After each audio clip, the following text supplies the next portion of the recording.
다시 한강의 기적.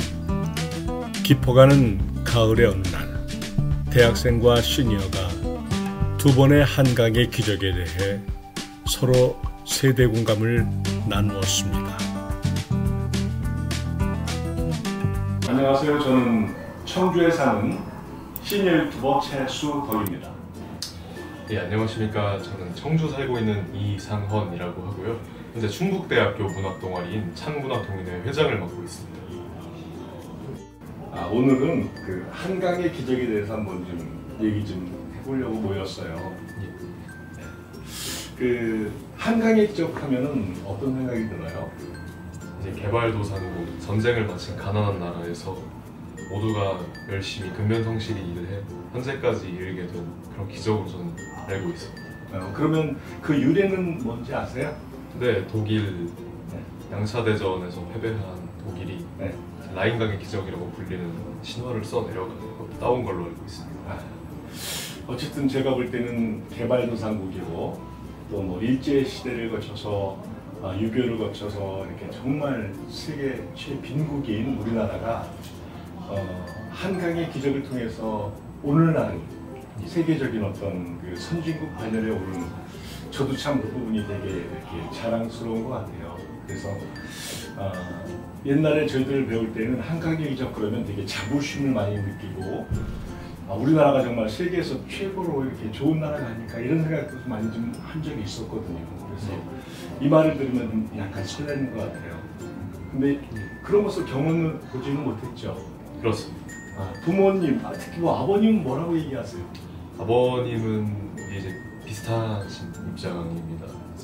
아무것도 없고 굶는 게 일상 다반사였고 고생하고 다들 다치고 그런 입장에서 지금 여기까지 온 게 굉장한 것이다, 큰 것이다 이렇게 좋아하고 하시고. 저도 이제 가난한 어린 시절을 겪으면서 정말 그 안정된 직장, 또 뭔가 이렇게 내가 하고 싶은 걸 할 수 있는 어떤 그런 날이 올까 이런 생각을 좀 한 적도 있었던 것 같아요. 근데 돌이켜보면 오늘날 상당히 우리나라가 잘 살게 되는 부분, 그래서 정말 그 한강의 기적이라는 것이 되게 새로운 것 같아요. 그리고 저는 이제 그 첫 번째 한강의 기적이 경제적인 측면이었다면 또다시 우리에게 온 그 한강의 기적에 대해서 좀 얘기하고 싶은 부분이 있는데 그건 어떻게 생각하세요? 좋습니다. 문화적 측면이겠죠 아마도. 네, 그렇죠. 한강이 노벨문학상을 수상한다는 얘기 듣고선 어떤 느낌이 들으셨나요? 역시 이제 문학을 좋아하는 사람으로서 드디어 우리나라에도 노벨문학상 수상자가 나오는구나 드는 생각과 동시에 아직 좀 젊은 편인데 작가로서는 젊죠. 이렇게 맞는구나라는 의아함도 좀 전혀 예상을 못했던 것 같아요. 네, 그렇습니다. 여러 개 그 도박 사이트에서도 전혀 예측이 안 됐을 정도로 그죠? 되게 의외의 사건이었잖아요. 이게 그렇습니다. 차라리 황석영 작가를 예상했으면 예상했지. 저는 이제 고은 작가가 좀 오히려 더 이렇게 좀 친숙한데 정말 그런 분들이 탈 줄 알았었어요. 그리고 내 생애에서는 우리나라가 노벨문학상을 받을 수 있을까? 이거에 대해서 생각을 전혀 못했었거든요. 어떻게 생각했어요, 그 부분은? 사실 저라고 크게 다르지 않습니다. 우리나라는 아무래도 문학이나 문화에 있어서 기존까지 후진국이라는 측면이 좀 있었다고 생각도 들고요. 그렇죠. 그리고 또 이 번역이라나 이런 부분에서도 되게 그 장벽이 컸잖아요, 우리나라가. 네. 저는 이번에 노벨 문학상을 받는 것을 보면서 우리나라가 그 특히 여성 작가로서는 거의 아시아 최초고 또 전 세계적으로 볼 때도 18번째 탄말기 되어 있더라고요. 그래서 어떻게 보면 너무 먼 일이라서 이렇게 그냥 상식적으로는 알고 있을지 몰라도 관심이 별로 없었던 것 같아요. 그러면은 이번에 한강이 노벨문학상을 받는 것을 보면서 본인에게는 어떤 의미가 좀 있으세요? 아무래도 이제 같은 국적을 가진 사람들께서 탔다는 건 이제 우리도 할 수 있다.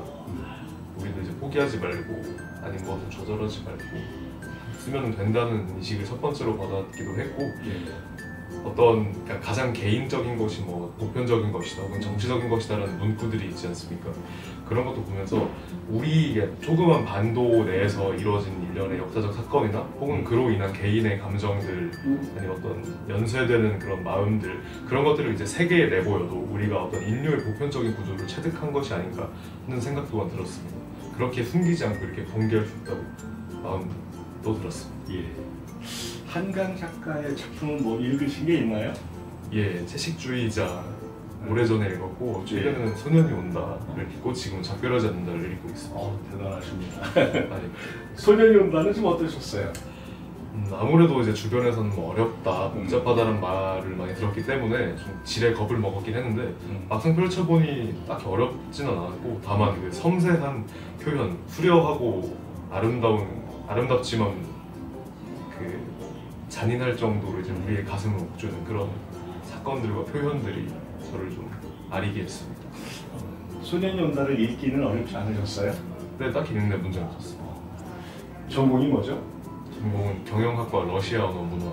그래서 그런지 저는 약간 공학도 이쪽에 있어서 어렵더라고요. 지금 읽는데 힘들었고 또 어느 장면에서는 너무나 이렇게 가슴을 아리는 듯한 느낌 아니면 이렇게 펀치를 맞은 듯한 느낌 이런 걸 받고 특히 이제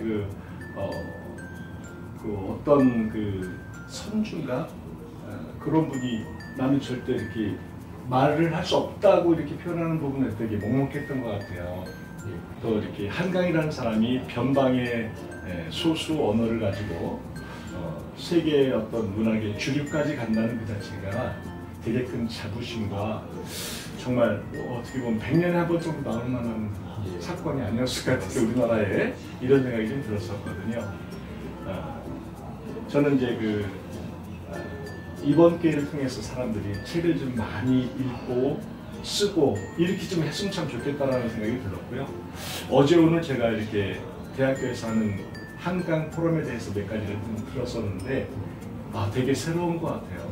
왜냐하면 내가 발견하지 못한 부분들을 많이 지금 얘기를 하고 있더라고요. 오늘도 이렇게 포럼을 들으셨는데 그 포럼을 들을 때 좀 어떠셨어요?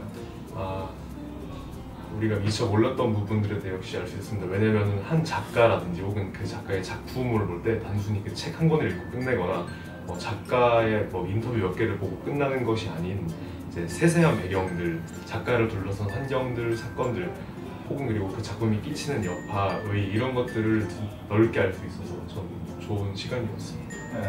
우리가 지금 한강의 기적에 대해서 두 가지 기적을 놓고 얘기하고 있는 중이긴 한데 끝으로 이 사건이 우리 학생님께는 어떤 의미가 좀 있으신가요?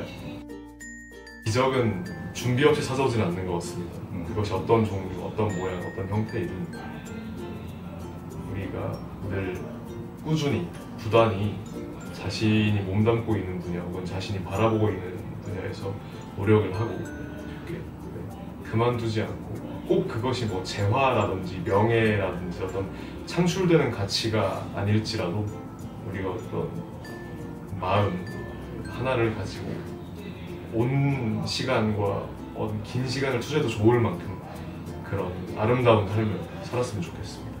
네. 저는 이 한강의 기적이라는 부분을 생각하게 된 계기가 저 자신에게는 어떤 이런 큰 나라의 어떤 축하받을 수 있는 이런 자리인데 그것이 내 인생 가운데서는 과연 어떤 의미가 있을까라는 부분이 이번 사건을 바라보는 저의 시각인 것 같고요.